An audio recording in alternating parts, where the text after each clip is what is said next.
আসসালামু আলাইকুম রহমতুল্লাহ। আমরা গত পর্বে মারেফার দুইটি প্রকার শিখছি, একটা হচ্ছে আলাম আর একটা হচ্ছে জমির। আজকে আমরা শিখবো মারেফার বাকি প্রকারগুলো। মারেফার 3 নম্বর প্রকার হচ্ছে আসমা ইশারা। যে সকল ইসম দ্বারা ইশারা করা হয়, কোনো কিছুর দিকে ইঙ্গিত করা হয়, তাকে আসমায় ইশারা বলে।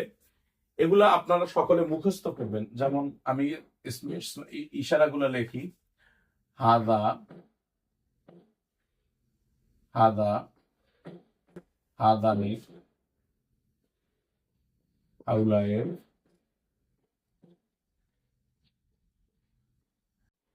হাদিহি, হাতানে, হাউলায়ে, যালিকা, দানিকা, উলাইকা,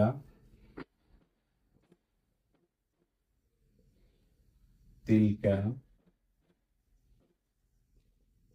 তানিকা,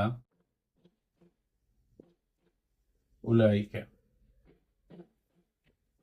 এগুলোর নাম হচ্ছে আসমা ইশারা।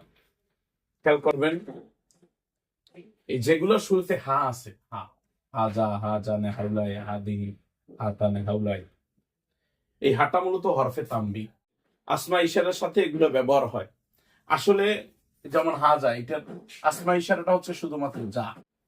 তো আমরা মনে রাখার জন্য সবগুলোই একসাথে মুখস্থ করব। হাজা, হাজানে, হাউলায়, হাদিহি, হাতানে, হাউলায়, দালিকে, দানিকা, উলাইকা, তিলকা, তানিকা, উলাইকা। এই যে হা আছে যেগুলোর সাথে, এগুলো হলো কাছে কোনো বিষয় বোঝানোর জন্য এগুলা ব্যবহার হয়। কাছে, যেমন এই কলমটা আমার কাছে, আমি বলবো হাজা কলাম। আর দূরে বোঝানোর জন্য এই নিচের যে ছয়টা, এই ছয়টা ব্যবহার। মুজাক্কার এবং করে নিকটবর্তী এবং মুজাক্কারের ক্ষেত্রে 3টা ব্যবহৃত হয়: হাজা, হাজানে, হাউলাই। আর নিকটবর্তী কিন্তু মুয়ান্নাস, তাইলে আমরা লিখতে পারি মুয়ান্নাস, মুয়ান্নাস করিব। মুয়ান্নাস করিব হিসেবে 3টা ব্যবহৃত হয়। এরপরে জালিকা, দানিকা, উলাইকা, এই 3টে ব্যবহৃত হয় মুজাক্কার কিন্তু বাইত, মুজাক্কার কিন্তু বাইত বা দূরবর্তী। দূরবর্তীর জন্য এই 3টে ব্যবহৃত হয় যখন সেটা মুজাক্কার হবে। যেমন মিসবাহুন, বাতি।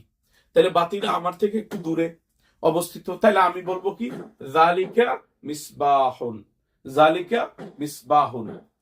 এই আর তিলকা, তানিকা, উলাইকা, এগুলা ব্যবহৃত হয় যখন মুয়ান্নাস বুঝায়, মুয়ান্নাস এবং বাইত, দূরবর্তী মুয়ান্নাস বুঝায়, তখন এগুলা ব্যবহৃত হয়।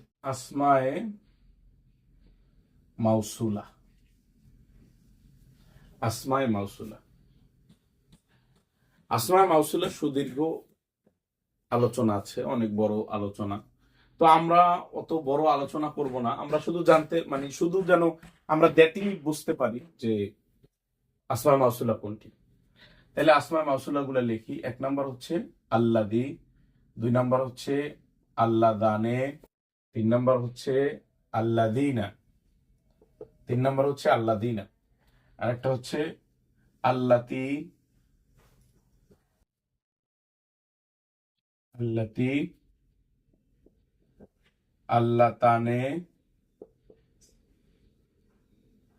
আল্লাওয়াতি, মান, মা, আইয়ুন, আইয়াতুন। আবার আরো আছে, আমরা আপাতত এগুলো শিখি। এগুলো হচ্ছে আসমায়ে মাউসুলা: আল্লাদি, আল্লাদানে, আল্লাদিনা, আল্লাতি, আল্লাতানে, আল্লাওয়াতি, মান, মা, আইয়ুন, আইয়াতুন।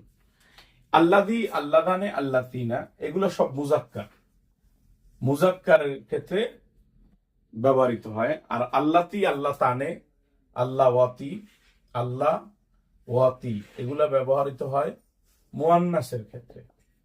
আর মান, মা, আইয়ুন, আয়াতুন, এই আইয়ুন এটা মুজাক্কার, আর আয়াতুন এটা মুয়ান্নাসের ক্ষেত্রে ব্যবহৃত হয়।